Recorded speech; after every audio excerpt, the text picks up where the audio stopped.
Some of these people wasn't chosen before birth, or if they was, it's on you to bring that out of them. And we got to understand who we can do that to and who we can't do that to. Let's get 1 Peter 5 and 6. And to do that, we have to be a certain way.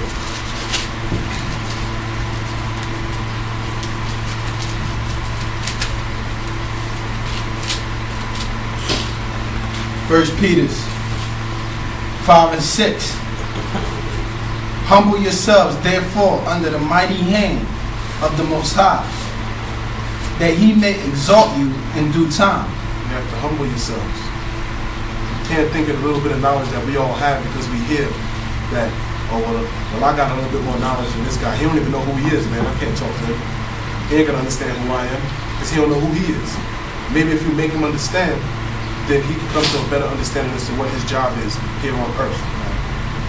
And be ready to fulfill that righteousness that he's asked to be fulfilled with. He needs to understand these things. People follow the Quran, people follow Buddha. They think that's the right way until something that is traced all the way back into the beginning of time can be verified. And then they understand, wow, I was following the wrong thing my whole life. So don't count your knowledge too highly for somebody else. Because your knowledge, my knowledge, it ain't nothing. Right? We dumb compared to the Most High. And He blessed you with some knowledge so that you can go out and spread it. And even so, you can't, not just strangers, but there's other brothers that's coming to Egypt that might not call the Most High Ahia, that might not call Christ Yeshua. They might not want to, or they might not understand why they have to. You can't say, well, I ain't going to fellowship with that brother because he don't know the name of the Most High. I don't got time to explain it to him. It's too long of a task for me. I've been through that already. Nah, man, that's not your job to decide. That's the Most High's job to decide whether that brother's going to accept it or not. But when you tell him if he accepted it or not, you did your job. This is 2 Peter 2 and 9. 2 Peter 2 and 9. The Lord knoweth how to deliver the godly out of temptations. He knows how to deliver y'all out of adversity. So don't worry about telling nobody the truth, man. He knows how to deliver you out of temptations, out of adversity. You know? And to reserve the unjust until the day of judgment, to be punished. And He knows how to handle those people that put you through adversity, that want to kill you, or do kill you, or whatever it is they want to do to you and your family. He knows how to handle them. It's not a problem for the Most High. Y'all don't worry about that. Hebrews 11 and 23.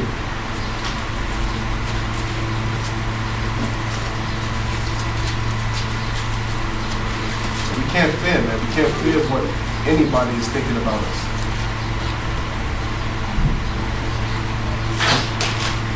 Hebrews 11 and 23. By faith, Moses, when he was born, was hid 3 months of his parents, because they saw he was a proper child, and they were not afraid of the king's commandment. They were what? Not afraid of the king's commandment. They were not afraid of the king's commandment.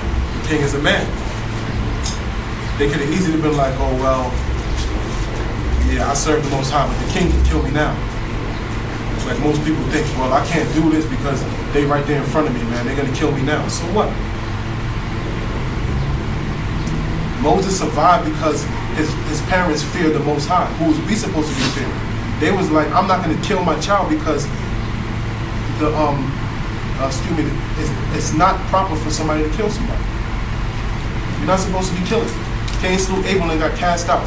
And they knew that they would be cast out too. So they knew killing was wrong even before the commandments came. You know? By faith, Moses, when he was come to years, refused to be called the son of Pharaoh's daughter. Because he knew he was a Hebrew. He knew that. And he feared the Most High. Even though he was in Pharaoh's house. And not wanting to be called the son of Pharaoh, he could have been killed right then. And we all read, well, I don't know if everybody read the book of Joshua, but those who did, y'all understand what was going on with Moses when he was coming up. Pharaoh wanted him killed a long time ago, man. And he made it into his house and survived because his parents feared the Most High. You know?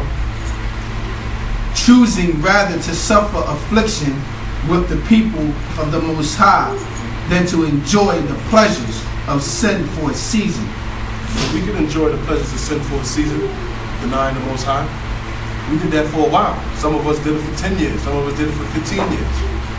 Seeing people going to church, maybe hearing about the Sabbath, people telling you Christmas is wrong, but you still enjoyed these sins for a season until you really found out the truth. And was like, man, I don't know why I did that. But Moses decided not to do that at all. He decided to go through the affliction, the same affliction that we going through now. People calling you crazy. Why you leaving America for, man? You crazy? This is the best place. America gonna be here forever. You dealing with those afflictions. It might not be physical, but it still wear down on your spirit the same way. You know? Verse 26, esteeming the reproach of Christ greater riches than the treasures in Egypt. For he had respect unto the recompense of the reward.